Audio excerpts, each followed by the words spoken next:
Channel math and English by Raghav. चलिए आज की क्लास हम स्टार्ट करते हैं। आज की क्लास में क्या पढ़ेंगे पहले ये डिस्कस कर लिया जाए आपके साथ, उसके बाद कहा जाए जो क्वेश्चंस होंगे उसे लेकर के हम आपके साथ डिस्कस करेंगे। तो आज की क्लास कहा जाए स्पेशल होने वाली है, आप चाहे स्पेशल समझिए चाहे इसे नॉर्मल समझिए। आज की क्लास में हम कहा जाए यूपीएसआई के कहा जाए जो प्रीवियस ईयर क्वेश्चंस पेपर थे उसमें मैथ पूछे गए थे, तो जितने भी मैथ अब तक कहा जाए यूपीएसआई में पूछे गए हैं उन सब का कहा जाए हम प्रैक्टिस स्टार्ट करने वाले हैं। तो आप लोग वीडियो को जो आपके कहा जाए परिचय के जो एसआई की तैयारी करने वाले हैं उनके साथ शेयर करिए ताकि वो लोग भी इसका लाभ ले सकें। तो चलिए हम आपसे पहले कुछ चीजों पर डिस्कस कर लेते हैं, उसके बाद स्टार्ट करते हैं क्लास को।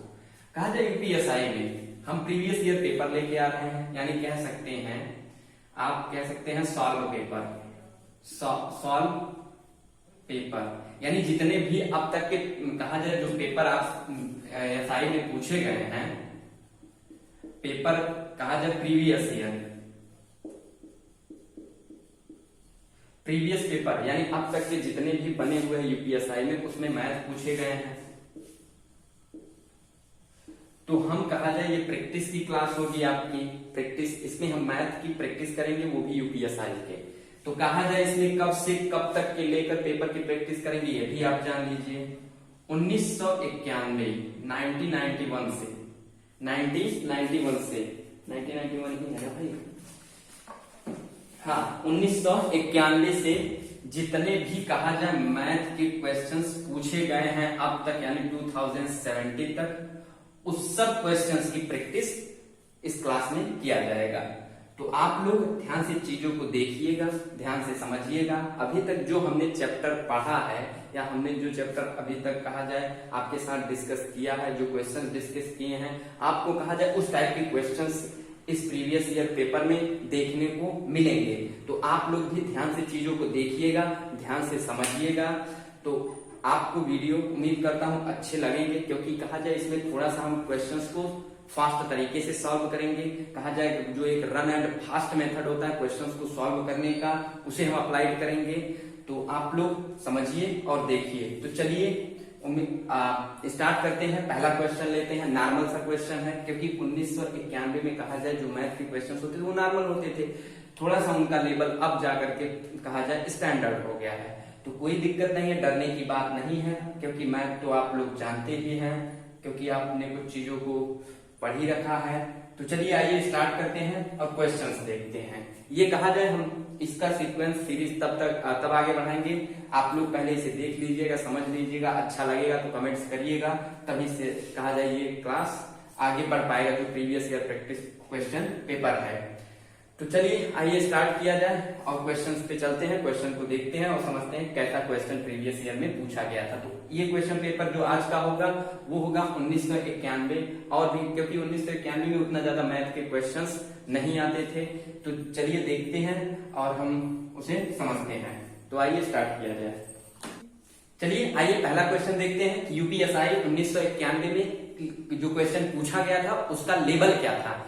तो इस टाइप के क्वेश्चंस हमने वर्क टाइम या कहा जाए पाइप एंड टंकी में ऑलरेडी हमने क्वेश्चन सॉल्व कर लिया है। तो आइए देखा जाए इसे कैसे सॉल्व किया जाए, और इसका एक ट्रिकी अप्रोच बताएंगे और इसका रन एंड फास्ट मेथड बताएंगे, यानी दोनों मेथड से चलेंगे। तो आप लोग ध्यान से देखिएगा, ध्यान से समझिएगा। हर आप जितने लोग भी देख रहे हैं इसे सबको समझ में आएगा। ये बात नहीं है कि ये केवल जो यूपीएसआई की तैयारी कर रहे हैं वही समझ सकते हैं, आप भी समझ सकते हैं। तो आप ध्यान से देखिए। देखिए क्वेश्चन क्या कहता है, एक जलाशय को दो पाइप क्रमशः 24 मिनट और 40 मिनट में अलग अलग भर सकते हैं। यदि उन्हें एक साथ खोल दिया जाए तो जलाशय कितने समय में भर जाएगा। यानी इनका अलग अलग टाइम दे रखा हुआ है कि अलग अलग कितने समय में भरते हैं। अगर एक साथ इन्हें चालू यानी खोल दिया जाता है तो ये कितने समय में दोनों मिल करके भर लेंगे। तो चलिए इस टाइप का अगर क्वेश्चन आता है तो आप क्या करेंगे, इसका एक ट्रिकी फॉर्मूला देख लीजिए। ट्रिक क्या होता है, ट्रिक क्या होता है, ट्रिक होता है कि दोनों को एक साथ भरने में लगा समय बराबर समय, टाइम इज इक्वल टू, यानी दो पाइप है, इसे ए मान लीजिए या बी, एक को ए मान लीजिए दूसरे को बी। तो ए को लगा समय गुणित बी को लगा समय अपान ए प्लस बी के जो समय ए प्लस बी के समय का क्या करेंगे हम सम कर लेंगे। तो यहाँ पर अब आप ध्यान से देखेंगे तो यहाँ पर ए को कितना समय लग रहा है, तो आप कहेंगे 24 मिनट लग रहा है, तो यहाँ पर लिख दीजिए 24 मिनट। मल्टीप्लाई किससे, बी को भरने में कितना समय लग रहा है, तो आप कहेंगे 40 मिनट, 40 से मल्टीप्लाई अपान ए का सम प्लस बी का, ए प्लस बी का सम निकाल लीजिए, तो आप कहेंगे कितना हो जाएगा, तो 64। अब आपसे पूछा जाए कि 24 जब 40 से मल्टीप्लाई करेंगे, 24 इज मल्टीप्लाइड बाय 40, तो आप कहेंगे 960 अपान ये कितना हो जाएगा 64। जब आप इसे डिवाइड करेंगे तो आपका आंसर क्या आएगा 15 मिनट। यानी दोनों को अगर एक साथ खोल दिया जाता तो उस जलाशय को भरने में कितना समय लगता, 15 मिनट का समय लगता। ये ट्रिकी अप्रोच था आपको, यानी कहा जाए क्वेश्चन तो नॉर्मल था, कोई ज्यादा टफ तो क्वेश्चन था नहीं, पर लेकिन कहा जाए कि आप इसे ओल्ड मेथड से नहीं लगा सकते, क्योंकि आपको टाइम भी मैनेज करना होता है कि आप टाइम जब मैनेज करना है तो आप क्यों ना ट्रिकी अप्रोच अप्लाई करें, या फिर कहा जाए जो एलसीएम मेथड होता है उसे अप्लाई करें। आइए तो उसे भी देख लिया जाए कि इसका एलसीएम मेथड क्या होता है। तो आइए एलसीएम मेथड भी देख लेते हैं। उम्मीद करता हूं आप इसे ट्रिकी अप्रोच को समझ गए होंगे। थोड़ा सा इसमें चीजों को हम फास्ट बताएंगे तो आप लोग समझने का प्रयास कीजिएगा। एलसीएम मेथड में क्या करते हैं, पाइप ए, यानी पाइप ए है कितने मिनट में भर रहा है, तो आप कहेंगे 24 मिनट, 24 मिनट। पाइप बी कितने मिनट में भर रहा है, तो आप कहेंगे 40 मिनट, कोई दिक्कत नहीं है। अब ये बताइए इन दोनों का एलसीएम लेंगे तो कितना आ जाएगा, तो आप कहेंगे एलसीएम 120 आएगा, 120। अब ये 120 क्या होता है, हम इसे मान लेते हैं कि 120 टोटल जलाशय की जो यूनिट कैपेसिटी है, क्षमता है कितने लीटर की, 120, यानी 120 आप मान लीजिए, दोनों का एलसीएम 120 हो गया। तो 120 यूनिट मानते हैं कि दोनों एक साथ अगर काम करेंगे तो उन्हें जलाशय का कितना यूनिट भरना होगा, तो आप कहेंगे 120। अब ये बताइए ये कितना हो जाएगा, 24 पंचे, तो आप कहेंगे 24 पंचे 120 होता है। और ये कितना होता है बी, तो आप कहेंगे 40 या 120।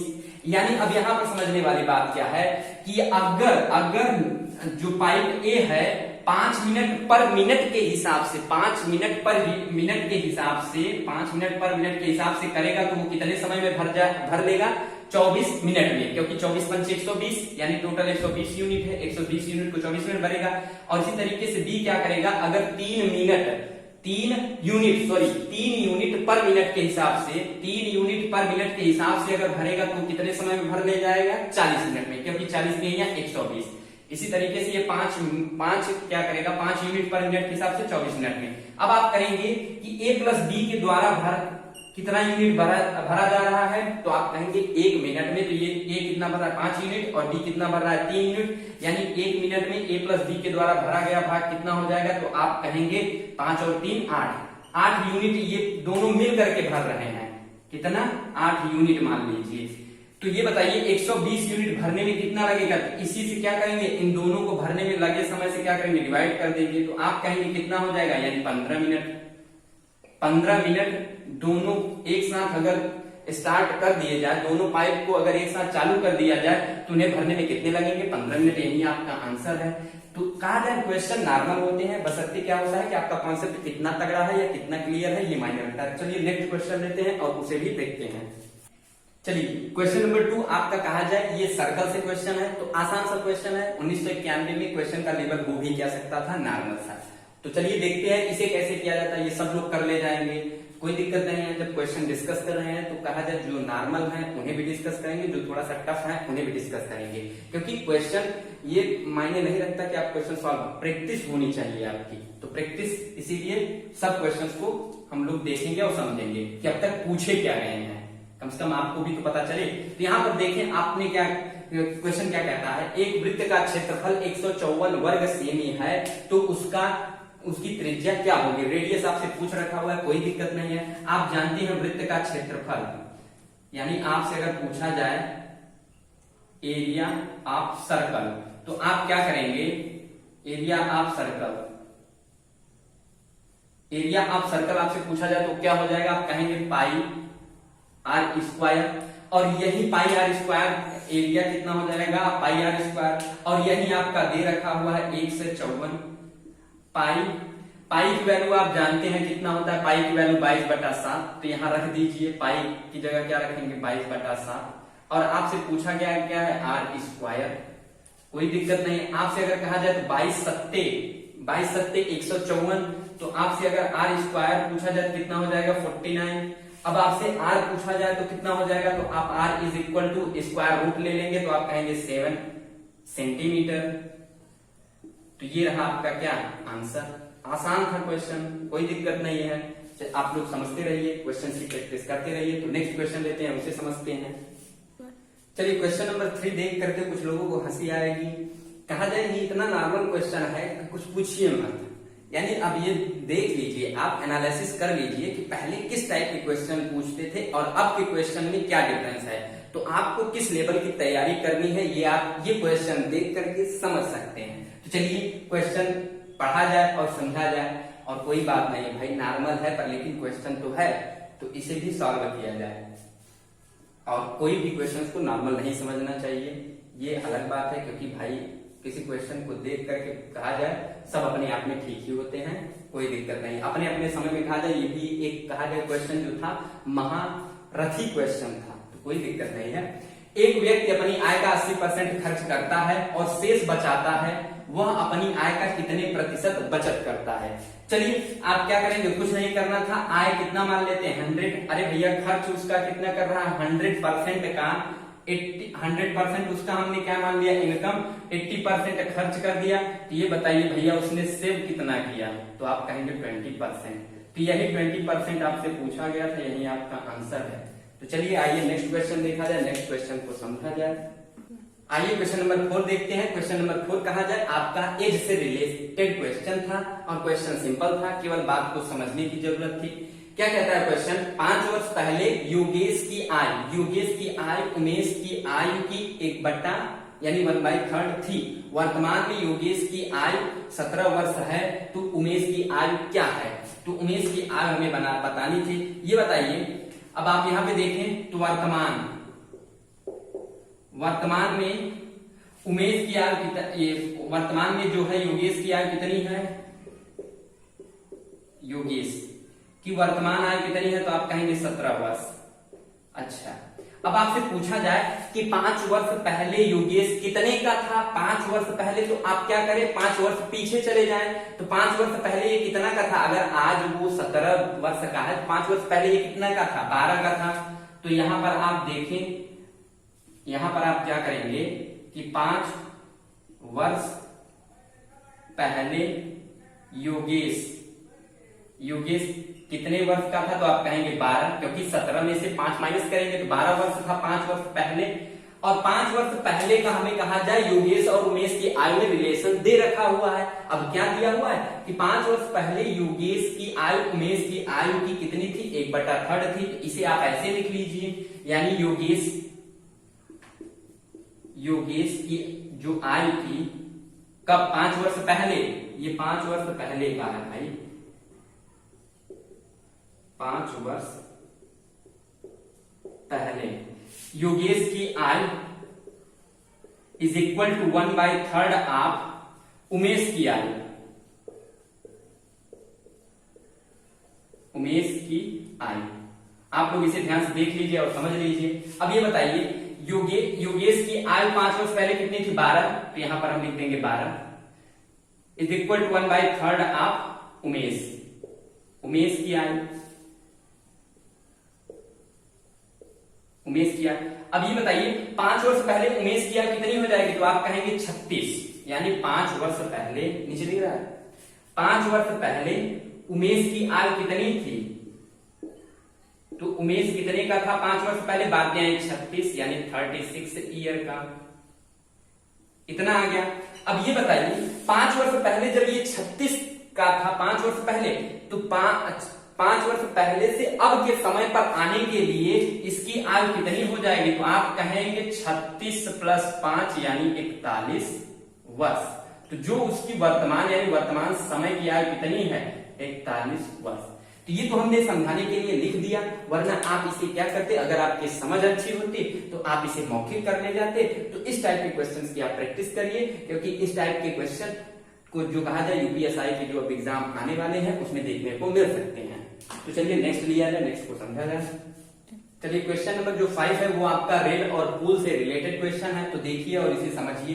क्वेश्चन क्या कहता है, एक रेलगाड़ी की लंबाई 300 मीटर है तथा वह 25 मीटर पर सेकंड की गति से चल रही है, वह 200 मीटर लंबे पुल को कितने समय में पार कर लेगी। तो इस टाइप का क्वेश्चन, पहले कॉन्सेप्ट आप थोड़ा सा समझ लीजिए। ये बताइए, अगर किसी ट्रेन की लंबाई है और वो कहा जाए एक लंबे पुल को पार कर रहा है, जिसका मतलब उसे समझ लीजिए कैसे पार कर लेगा। तो ये आपका ट्रेन आ रहा है, ये आपका ट्रेन है, यहाँ पर कहा जाए कि ये लंबाई की पुल है, किसी लंबाई की पुल है। अब ये बताइए, ये ट्रेन क्या यहाँ से, अगर ये ट्रेन यहाँ पर है, अगर ये यहाँ पर होगा तो पार कर लेगा क्या? नहीं पार करेगा। अरे ये भी अभी नहीं पार किया। अब थोड़ा सा इसे और आगे बढ़ा दीजिए, यहाँ पर आ गया तब भी पार किया नहीं। इसे पार करना नहीं कहते हैं, पार करना इसे कहते हैं कि ये पूरे प्लेटफॉर्म की लंबाई से कहा जाए कि ट्रेन का जो पिछला हिस्सा है और अगला हिस्सा जब आगे निकल जाता है तब कहा जाएगा कि ट्रेन क्या कर रही है, वो अब पुल को पार कर जाएगी। तो यानी कहा जाए कि पुल को पार करने के लिए ट्रेन को क्या करना पड़ रहा है, इस पुल की लंबाई को तय करना पड़ रहा है और खुद की अपनी लंबाई तय करनी पड़ रही है। तो इसलिए हम क्या करेंगे, अगर पुल की लंबाई दे दिया गया हो तो पुल की लंबाई, तो ट्रेन के द्वारा कितनी लंबाई तय करनी पड़ेगी, पुल की लंबाई प्लस खुद ट्रेन की लंबाई यानी अपनी लंबाई।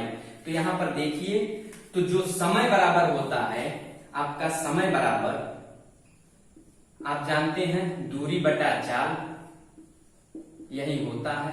अब ये बताइए कि ये इसने पूछा है कि पुल को पार करने में कितना समय लगेगा, तो ये तो हमें पता नहीं है। अब कितनी दूरी चल रही है, तो आप कहेंगे एक तो अपनी लंबाई 300 मीटर और पुल की लंबाई 200 मीटर, तो आप क्या करेंगे, दोनों को ऐड कर देंगे। तो आप कहेंगे 300 प्लस 200, और इस तरीके से क्या कर रहा है वह कि, और क्या कर रहा है, तो 25 सेकेंड में, यानी कितने सेकेंड में, तो आप कहेंगे 25 मीटर, उसकी चाल कितनी है, सॉरी यहाँ पर चाल कितना दे रखा हुआ है, तो 25 मीटर पर सेकेंड, तो वो तो इसी चाल से चलेगी। तो यहाँ पर आप कर देंगे 25। अब कहा जाए कितना हो गया, तो 500 बटा कितना, 25। अब आपसे कहा जाए कि कितने से जाएगा, भैया आपका कितना आ जाएगा, 20 सेकेंड। यही आपका क्या है आंसर। यानी कहा जाए 300 मीटर लंबी जो रेलगाड़ी है वो 200 मीटर लंबे प्लेटफॉर्म को 25 मीटर पर सेकेंड की चाल से अगर तय करे तो उसे पार करने में कितना समय लगेगा, 20 सेकेंड। चलिए आइए नेक्स्ट देखते हैं और उसे भी समझते हैं। चलिए क्वेश्चन नंबर 6 देखते हैं। क्वेश्चन नंबर 6 का लेवल कहा जाए ठीक है, ये आपका कहा जाए ज्योमेट्री से रिलेटेड क्वेश्चन है। तो देखिए अगर इस टाइप का क्वेश्चन आता है कैसे सॉल्व करेंगे। क्वेश्चन क्या कहता है, एक आयताकार आंगन की लंबाई 300 मीटर है और चौड़ाई 20 मीटर है, उसके फर्श पर 40 रुपए पर हजार से 12 सेंटीमीटर लंबी और 10 सेंटीमीटर चौड़ी टाइलें यानी टाइल्स फर्श पर लगवाने का खर्च आएगा। कितना खर्च आएगा, ये क्वेश्चन आया हुआ है, ये क्वेश्चन पूछा गया यूपीएसआई 1991 का क्वेश्चन है, क्योंकि सभी प्रीवियस ईयर के क्वेश्चन है। तो ये बताइए, एक आयताकार क्या है, आपका आंगन है, यानी कहा जाए अगर हम आंगन का क्या निकाल लें, क्षेत्रफल निकाल लें, और एक टाइल्स का क्षेत्रफल निकाल लें, तो उस पूरे आंगन के क्षेत्रफल में से एक टाइल्स के क्षेत्रफल को अगर हम डिवाइड कर देते हैं तो कितने टाइल्स लगेंगे, यानी नंबर ऑफ टाइल्स आपका क्या होगा, आ जाएगा। और यहां पर दे रखा हुआ है कि 1000 टाइल्स का अमाउंट 40 है, तो जितना वैल्यू, जितना नंबर ऑफ टाइल्स आए रहेंगे उसी में क्या करेंगे, हम वैल्यू निकाल ले जाएंगे। तो आइए देखते हैं। अब आपसे कहा जाए भैया आंगन का क्षेत्रफल कितना होगा, तो आंगन लिख देते हैं, आंगन का क्या एरिया, यही निकालेंगे। और आंगन कैसा है, आयताकार, यानी कि तो आयत का क्षेत्रफल आप जानते हैं लंबाई गुणित चौड़ाई, लंबाई कितना है 300 मीटर और चौड़ाई कितना है 20 मीटर। तो आपसे अगर पूछा जाए क्षेत्रफल कितना हो जाएगा, तो 300 गुणित 20 यानी कितना हो गया 6000 मीटर स्क्वायर, क्योंकि भैया मीटर में। अब ये बताइए आंगन का तो आपका कहा जाए क्षेत्र, यानी कि आंगन का क्षेत्रफल आ गया। अब एक टाइल्स का क्षेत्रफल तो निकाल ले जाएंगे। अब हम क्या करेंगे भैया, टाइल्स का क्षेत्रफल, एक टाइल्स का क्षेत्रफल, टाइल्स का एरिया अब ये बताइए टाइल्स का लंबाई कितनी है 12 सेंटीमीटर। इसे जब मीटर में कन्वर्ट करेंगे तो आपका कितना हो जाएगा, तो आप कहेंगे भैया सेंटीमीटर को मीटर में जब कन्वर्ट करेंगे तो यहाँ पर 12 सेंटीमीटर है, मीटर में हो जाएगा आपका 0.12 मीटर, यानी कि 0.12 मीटर क्या है लंबाई। अब चौड़ाई 10 सेंटीमीटर है, जब इसे मीटर में कन्वर्ट करेंगे तो ये कितना हो जाएगा, तो आप कहेंगे 0.1। अब ये कितना आ गया, तो आप कहेंगे कि ये 0.012 मीटर स्क्वायर। तो ये बताइए अब कितने टाइल्स की जरूरत पड़ेगी, नंबर ऑफ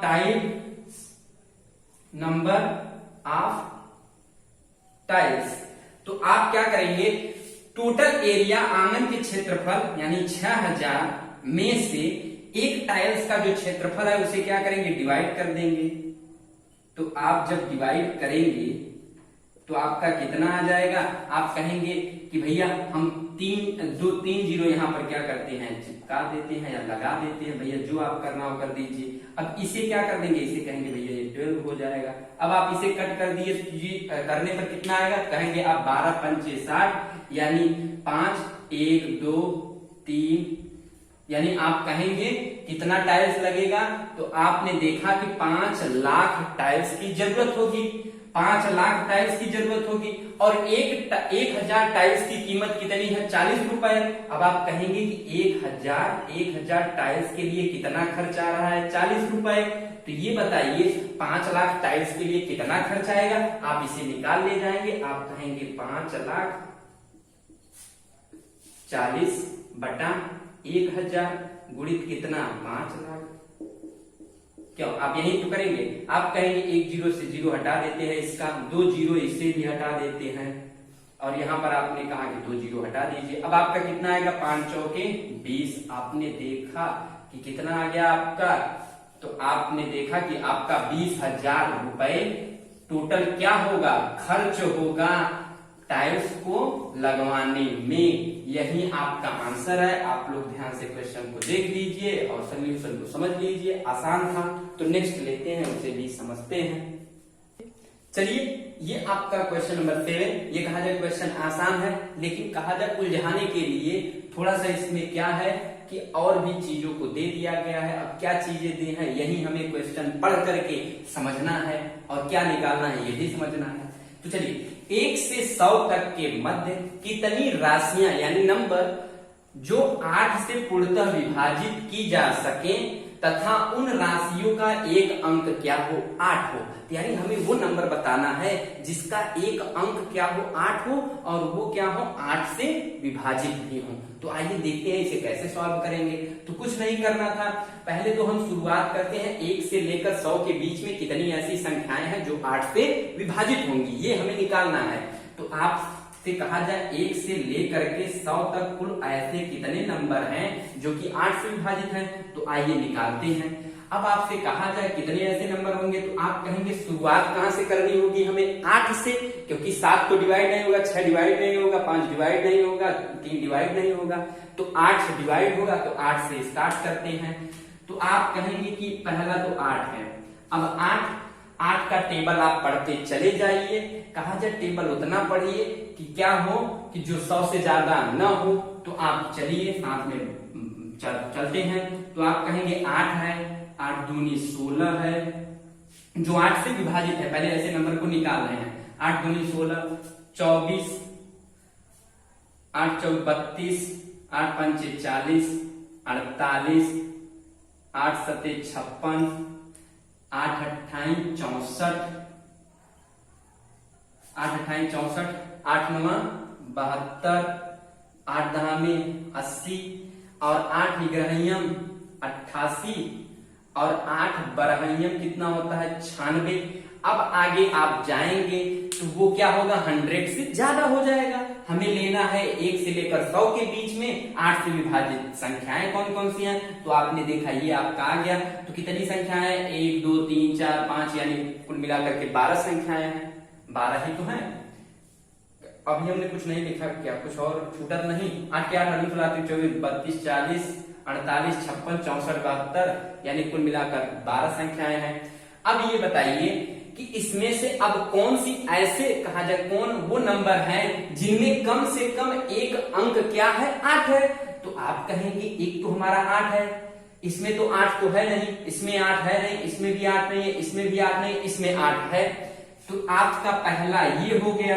दूसरा क्या हो गया 48 हो गया जो 8 से विभाजित भी है और इनमें एक अंक जो है वो 8 है, तो 48 हो गया। और तीसरा आपका क्या हुआ 80 हो गया और चौथा आपका क्या हुआ 88 हो गया। अगर एक अंक कहा गया है कि एक अंक 8 हो यानी आपका दो भी अंक क्या हो सकता है, दोनों अंक 8 हो सकते हैं, कोई दिक्कत नहीं है।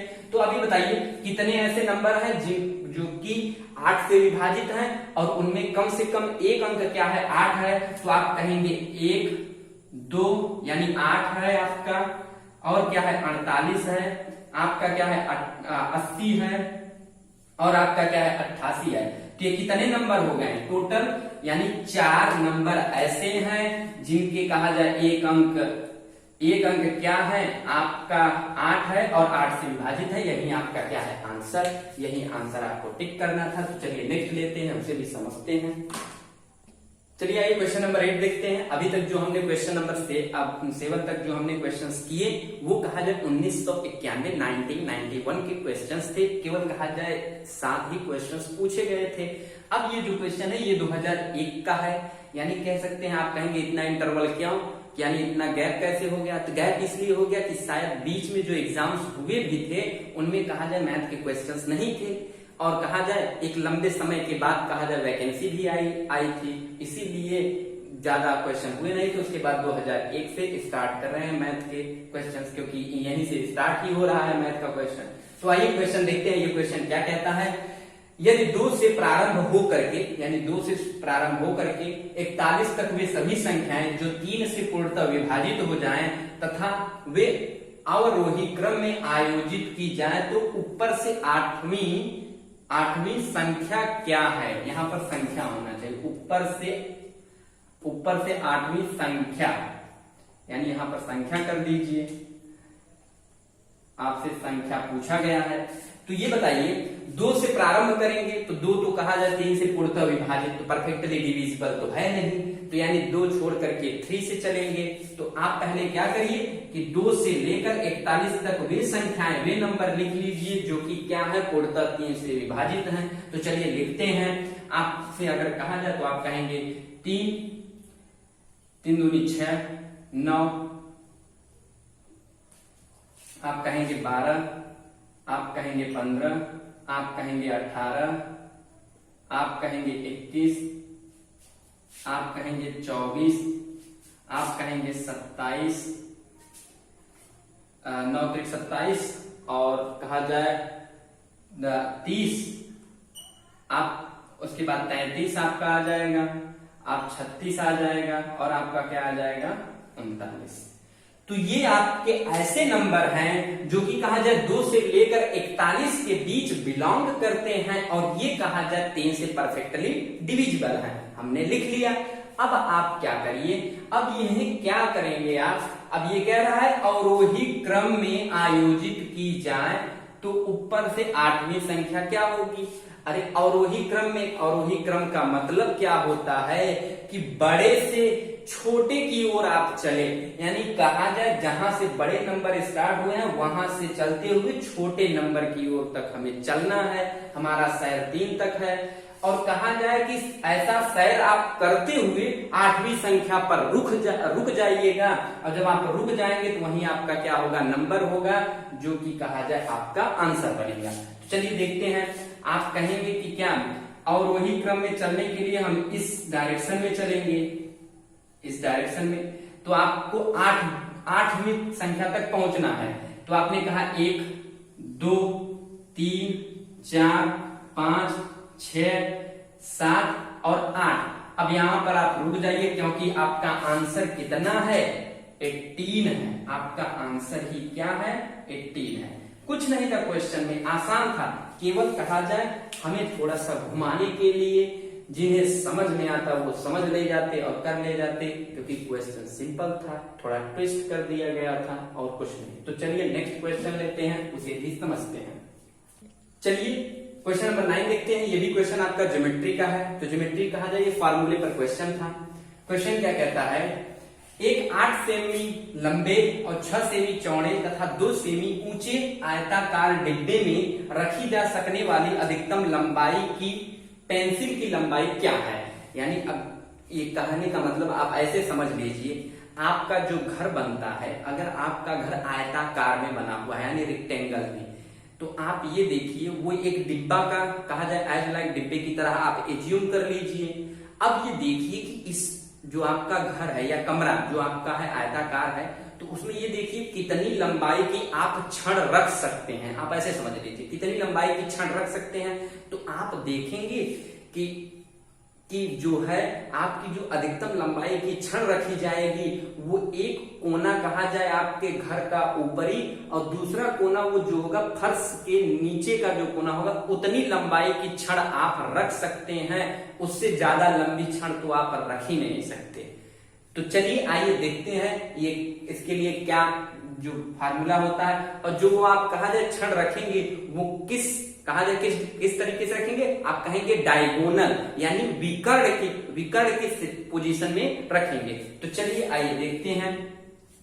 यहां पर आप देखें तो आपका कहा जाए आयताकार डिब्बे की क्या दे रखा हुआ है, तो आप कहेंगे लंबाई दे रखा हुआ है, चौड़ाई दे रखा हुआ, ऊंचाई दे रखा हुआ है। तो आप ये क्या करिए, आयताकार डिब्बे का आप क्या निकाल लीजिए, आप डायगोनल निकाल लीजिए। तो आयताकार डिब्बे का विकर्ण बराबर, यानी आयताकार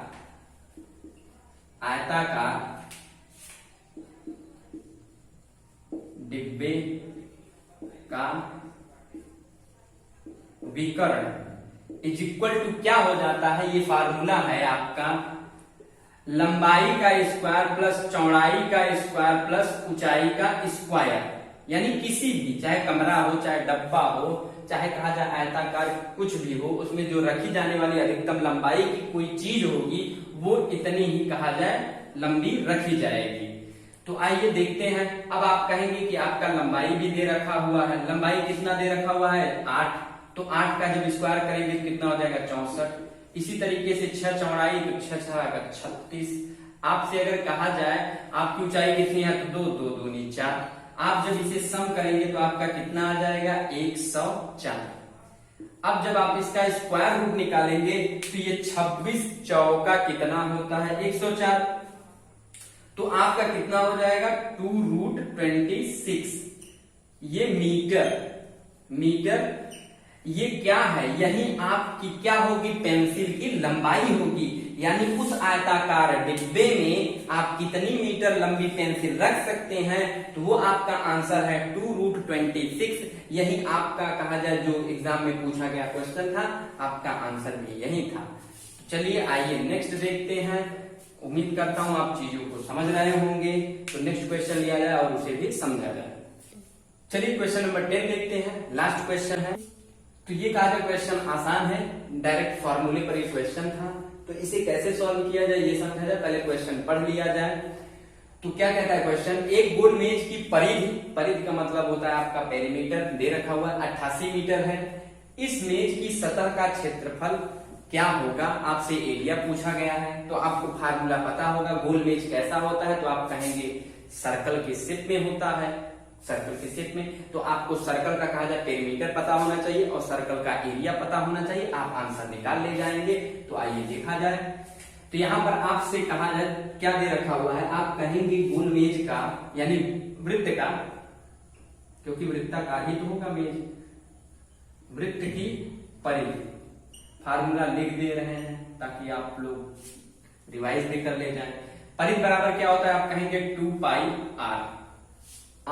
अब यहां से ये बताइए हम क्या निकाल ले जाएंगे, इस फार्मूले से r निकाल ले जाएंगे। और जब हमें r पता चल जाएगा तो हम क्या करेंगे, उस गोलेकार मेज का क्या निकाल ले जाएंगे, क्षेत्रफल। तो आपका परिधि कितना दे रखा हुआ है, आप कहेंगे 88, तो ये दे रखा हुआ है। अब कहा जाए आपसे 2 पाई की वैल्यू आप जानते ही हैं 22/7। तो 22/7 से आप क्या करेंगे, मल्टीप्लाई और r।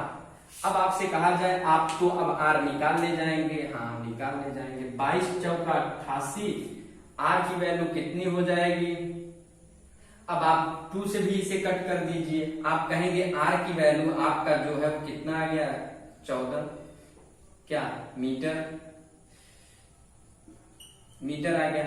अब आपको एरिया निकालना, जब आर पता चल गया तो आप एरिया निकाल ही ले जाएंगे। आप जानते हैं एरिया बराबर क्या हो जाता है, area is equal to pi r square. अब आप क्या करेंगे, पाई की वैल्यू कितनी 22/7, आर की वैल्यू कितना आप कहेंगे 14 इंटू 14 क्योंकि आर स्क्वायर है।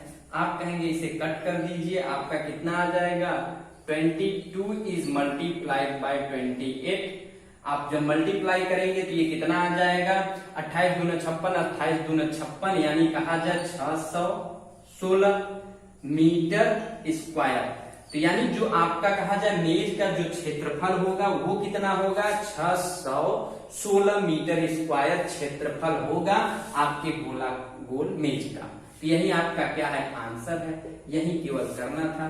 तो आपको फार्मूला भी पता होना चाहिए क्योंकि ये बेसिक फार्मूले हैं, इसे तो आप एक बार 2 बार क्वेश्चंस की प्रैक्टिस करते हैं वैसे ही आपको याद हो जाता है। तो उम्मीद करता हूं आज की क्लास आपको अच्छी लगी होगी। तो अच्छा लगे तो आप लोग क्या करिए, शेयर करिए, लाइक करिए और जो करना हो आप करिए। तो आप लोग चीजों को देखिए और क्वेश्चंस को समझिए। क्वेश्चन आसान आते हैं, ये तो थोड़ा सा कहा जाए आसान थे क्योंकि ये पिछला प्रीवियस ईयर का क्वेश्चन है। तो अभी तो कहा जाए ये तो कहा जाए ट्रेलर है, अभी तो पिक्चर बाकी है। तो आप लोग ध्यान से चीजों को समझते रहिए, अपनी तैयारी को बरकरार रखिए। तो आज के लिए बस इतना ही, धन्यवाद।